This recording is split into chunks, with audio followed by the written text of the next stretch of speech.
जय हिंद दोस्तों, कैसे हैं आप सब। आज हम मध्य प्रदेश के क्षिप्रा नदी के किनारे तट पे बसा हुआ हमारे भोलेनाथ का मंदिर जो कि है हमारा उज्जैन महाकालेश्वर मंदिर की बात करने जा रहे हैं। दोस्तों, यदि आप उज्जैन महाकाल के दर्शन करने जाना चाहते हैं और अभी उज्जैन महाकाल का जो कॉरिडोर है वो अभी नया कॉरिडोर बना हुआ है, तब से और ज़्यादा हमारे यहाँ पे श्रद्धालु पहुँच रहे हैं और महाकाल के दर्शन कर रहे हैं। तो चलिए दोस्तों, आज की वीडियो पे मैं आपको बताने वाला हूँ कि उज्जैन के महाकालेश्वर मंदिर आपको कैसे पहुँचना है, कितने दिन की ट्रिप बनानी चाहिए, वहाँ पे हमको रुकने की क्या बंदोबस्त है, कहाँ हमको बजट स्टे मिलेगा, साथ ही साथ खाने पीने की क्या बंदोबस्त है, उज्जैन महाकाल के दर्शन हमको कैसे करना है, वीआईपी पास का क्या प्रोसीजर है और भस्मार्थ आरती का क्या प्रोसीजर है। साथ ही साथ ये भी जानेंगे कि उज्जैन महाकाल दर्शन करने के लिए हमको और भी कौन से दर्शनीय स्थल हैं, काल भैरव के दर्शन हम कैसे करेंगे। हर एक इन्फॉर्मेशन छोटी और बड़ी इस वीडियो पे मैं देने वाला हूँ। तो बिना विलंब के दोस्तों वीडियो को शुरू करते हैं ताकि आपको महाकाल के दर्शन करने के लिए काफी सहूलियत मिले और साथ ही साथ आपका कुल खर्चा भी कम आए। हालांकि वीडियो के अंत में मैं दोस्तों आपको ये भी बताऊंगा कि इस महाकाल यात्रा के दर्शन करने के लिए आपको एक व्यक्ति का कुल खर्चा कितना लग जाए।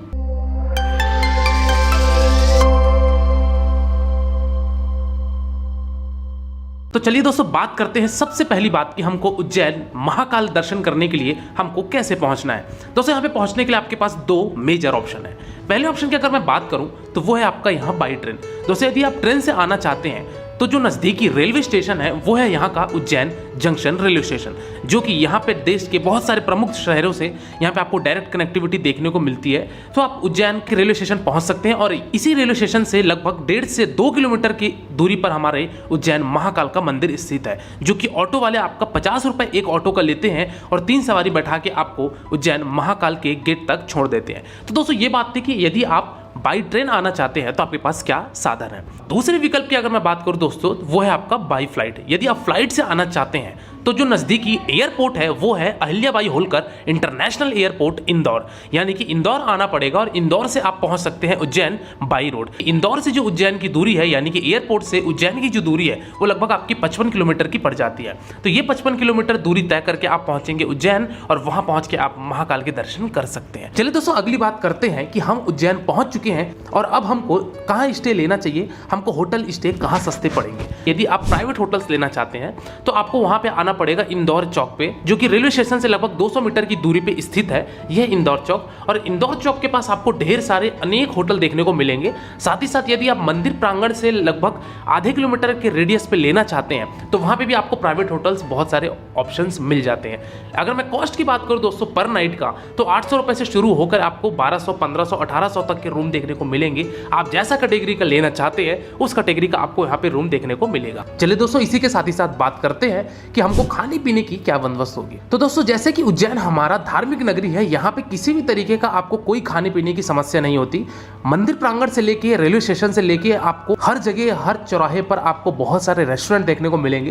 कहीं पे भी जाके आप थाली ग्रहण कर सकते हैं। 150 रुपए आपके यहाँ पे दोस्तों थाली होती है, वेज थाली, भरपेट आप यहाँ खाना खा सकते हैं। चलिए दोस्तों, ये बात थी कि हमको कहाँ रुकना है, क्या खाने का बंदोबस्त है। अब हम बात करते हैं कि उज्जैन के महाकालेश्वर ज्योतिर्लिंग के हमको दर्शन करने के लिए कितना समय लगेगा और हम कैसे वहां पहुंचेंगे। तो दोस्तों, ये रहा आपका उज्जैन महाकाल का मंदिर, और इस मंदिर में दोस्तों 2 प्रकार की एंट्री होती है। एक एंट्री होती है दोस्तों वीआईपी एंट्री और दूसरी एंट्री होती है सामान्य एंट्री, यानी कि जिसको नॉर्मल दर्शन भी बोला जाता है। वीआईपी एंट्री में दोस्तों आप लगभग 15 से 20 मिनट में बाहर आ जाते हैं, क्योंकि वीआईपी एंट्री आप जैसे ही आएंगे, जहां तक ऑटो जाता है उस ऑटो से आपको 10 कदम पैदल चलना पड़ेगा और पैदल चलने के बाद राइट साइड से जो 5 नंबर गेट है वहां से वीआईपी एंट्री होती है, और जो 1 और 2 नंबर गेट है वहां से आपकी सामान्य एंट्री होती है।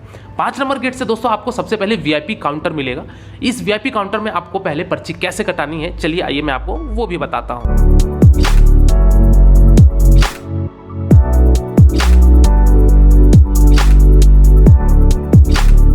दोस्तों, हर हर महादेव का नारा लगाते हुए, ओम नमः शिवाय कहते हुए हम मंदिर में पहुंचते हैं और मंदिर प्रांगण में प्रवेश करते साथ ही हम महाकाल के दर्शन करते हैं। तो दोस्तों, आप मंदिर प्रांगण में पहुंचिए, वहां पे महाकाल के दर्शन कीजिए, मत्थे टेकिए, ओम नमः शिवाय कहते हुए अपनी मनोकामनाएं मांगिए और आप मंदिर कैंपस से बाहर आ जाइए। दोस्तों जैसे ही आप मंदिर कैंपस से बाहर आते हैं तो यहाँ पे अनेक सारे मंदिर हैं, जैसे कि ओमकारेश्वर का मंदिर है, यहाँ भी आप जाके भोलेनाथ के दर्शन कीजिए।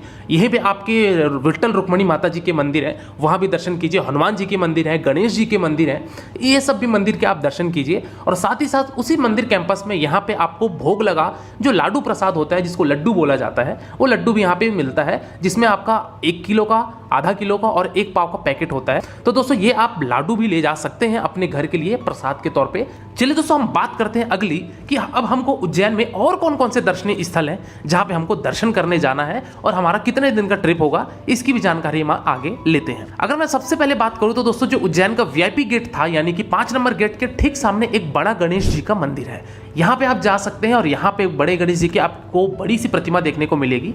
यहाँ जाइए, इनके भी दर्शन कीजिए। और इसी के थोड़ा सा 200 से 300 मीटर आगे आपको एक मिलेगा विक्रमादित्य का यहाँ पे स्टैचू, वहाँ भी जाइए, आप इनके भी दर्शन कर सकते हैं। यहाँ पे भव्य प्रतिमा इनकी बनाई गई है राजा विक्रमादित्य का, तो यहाँ भी आप जाके दर्शन कर सकते हैं। और मंदिर के ठीक पीछे साइड में, यानी कि कहना चाहिए कि लगभग आधे किलोमीटर की दूरी पे एक और मंदिर है जिसको बोला जाता है हरसिद्धि मंदिर। तो हरसिद्धि मंदिर के भी दर्शन कीजिए। यहाँ पे भी माता जी का ये शक्तिपीठ कहा जाता है, यहाँ भी आप जाके जय माता दी कहते हुए जाइए, दर्शन कीजिए। और इसी के साथ ही साथ आप हल्का सा और आगे जाएंगे तो यहाँ पे आपको मिलता है भारत माता का मंदिर, जो कि 2018 में ये निर्माण किया गया था। हालांकि ये मंदिर नया है और बहुत ही खूबसूरत बनाया गया है। तो यहाँ पे भी भारत माता का स्टैचू है, इनके भी दर्शन कीजिए। और हम अब निकल पड़ते हैं उज्जैन महाकाल के सिटी टूर के लिए।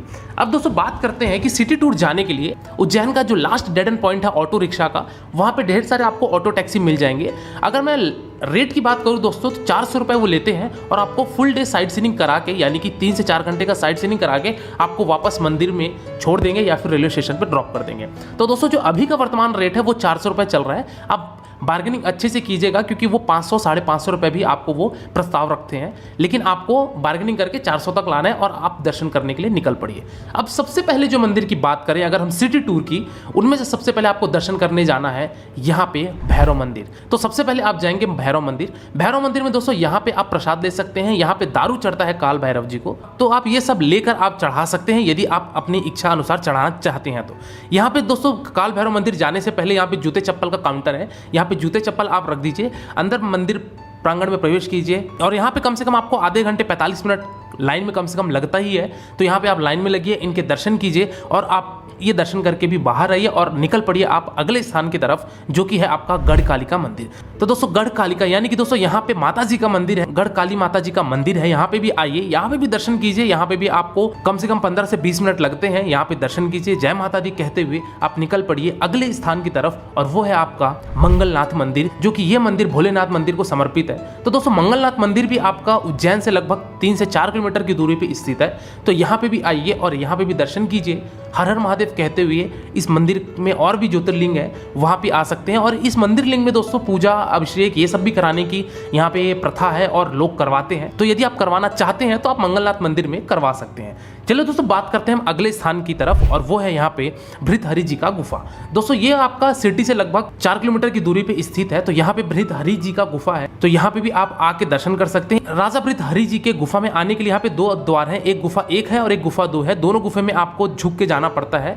तो आप जाइए, इनके भी दर्शन कीजिए। यहाँ पे इनकी कुटिया है, यहाँ पे इनका गुफा है, यहाँ भी दर्शन कीजिए। और दर्शन करने के पश्चात आप निकल पड़िए अगले स्थान पे, जो कि है आपका वट सावित्री मंदिर। दोस्तों यहाँ पे एक वट वृक्ष है, यहाँ पे शंकर जी का भी मंदिर है और यहाँ पे वट सावित्री जी की लोग जो उपासना करते हैं, लोग यहाँ आके दर्शन करते हैं। यहाँ पे वट वृक्ष है और इसी वट वृक्ष के ठीक नीचे साइड में यहाँ पे शिप्रा नदी भी है। तो लोग यहाँ स्नान करके भी दर्शन करते हैं, साथ ही साथ महाकाल के भी दर्शन करते हैं। जैसा कि आप जानते हैं कि उज्जैन में शिप्रा नदी तो बहुत ही ज़्यादा प्रसिद्ध है। तो दोस्तों यहाँ पे भी आप दर्शन कीजिए और इसके पश्चात आप चल पड़िए अगले और अंतिम स्थान पे, जो कि है यहाँ पे महर्षि संदीपनी आश्रम, जो कि श्री कृष्ण जी की और सुदामा जी का जो कि ये विद्यालय था। यहीं से श्री कृष्ण जी और सुदामा जी यहाँ से अपनी विद्या ग्रहण की थी और यहाँ पे उन्होंने क्या क्या कला सीखी थी, इन सब कलों का यहाँ पे वर्णन किया गया है कि श्री कृष्ण जी ने यहाँ पे किस किस तरीकों की विद्या ली थी। और यहाँ पे आप जाकर कम से कम आधे घंटे आप दीजिए, क्योंकि यहाँ पे श्री कृष्ण जी के विद्यालय को देखने के साथ ही साथ यहाँ पे श्री कृष्ण जी ने जो 14 विद्याएं सीखी थी वो सब का भी यहाँ पे वर्णन किया गया है। तो दोस्तों यहाँ पे भी जाइए और ये सब करने के पश्चात आप अपने अपने शहर के लिए प्रस्थान ले सकते हैं। चलिए दोस्तों अगली बात करते हैं कि इस पूरी यात्रा को करने के लिए हमको कितने दिन का ट्रिप बनाना चाहिए, या ये कहना चाहिए कि उज्जैन महाकाल दर्शन करने जाना है तो हमको कितने दिन का ट्रिप बनाना चाहिए। तो दोस्तों यदि आप सिर्फ उज्जैन घूमने आए हैं और यदि आप महाकाल के दर्शन और सिटी टूर करने आए हैं तो दोस्तों 1 नाइट 2 डे सफिशिएंट है, क्योंकि अगर आप एक रात का स्टे लेते हैं तो सफिशिएंट है आपका ये पूरा उज्जैन घूमने के लिए। तो दोस्तों यदि आप उज्जैन आना चाहते हैं तो 1 नाइट 2 डे सफिशिएंट है और आप आकर ये सारी चीजें दर्शन कर सकते हैं। चलिए दोस्तों थोड़ा सा और बात कर लेते हैं कि यदि हम भस्मार्थ आरती में शामिल होना चाहते हैं तो दोस्तों यहाँ पे मैं बताना चाहूंगा कि यहाँ पे जो भी बुकिंग होती है वो उज्जैन महाकालेश्वर.org.in में आप वेबसाइट में जाके अपनी ऑनलाइन बुकिंग करवा सकते हैं, क्योंकि यहाँ पे ऑफलाइन की भी पर्ची मिलती है जो कि आपको एक दिन पहले ही लेना पड़ता है और 4 बजे प्रातःकाल लाइन में लगना पड़ता है, तभी आप भस्मार्थ आरती में शामिल हो सकते हैं। लेकिन यहाँ पे ऑफलाइन में लाइन बहुत ज़्यादा लंबी होती है, तो बेटर यह है कि आप ऑनलाइन ही अपने टिकट कटवा लीजिए और टिकट कटवाने के पश्चात आप वहाँ जाकर भस्मार्थ आरती में ज्वाइन हो सकते हैं। तो दोस्तों ये बातें थी कि हमको वहाँ पे किस तरीके का भस्मार्थ आरती में शामिल होना है। चलिए दोस्तों लास्ट बात करते हैं और अंतिम बात करते हैं कि उज्जैन महाकालेश्वर दर्शन करने के लिए आपको एक व्यक्ति का कुल खर्चा कितना लग जाएगा। तो दोस्तों यदि मैं बात करूं कि यदि आप 1 नाइट 2 डे का ट्रिप बनाते हैं तो आपका होटल एकोमोडेशन, खाने का और आसपास के जो भी दर्शनीय स्थल हैं उन सबको घूमने के लिए दोस्तों आपका एक व्यक्ति का लगभग 1000 से 1500 रुपए लगेगा और आप अच्छी तरीके से उज्जैन महाकाल के दर्शन कर लेंगे। दोस्तों इस फेयर में मैंने किसी भी तरीके के आपके ट्रेन के टिकट, फ्लाइट के टिकट को ऐड नहीं किया है। इस फेयर में मैंने केवल और केवल उज्जैन में होने वाले खर्चों की मैंने यहाँ पे वर्णन की है। तो दोस्तों ये था उज्जैन महाकालेश्वर जी का एक संपूर्ण वर्णन, और आज की वीडियो में दोस्तों फिलहाल इतना ही। मिलते हैं फिर एक नई वीडियो में एक नई यात्रा के साथ, एक नए विषय के साथ। तब तक के लिए शुक्रिया। जय हिंद, हर हर महादेव, ओम नमः शिवाय। आपकी यात्रा मंगलमय हो।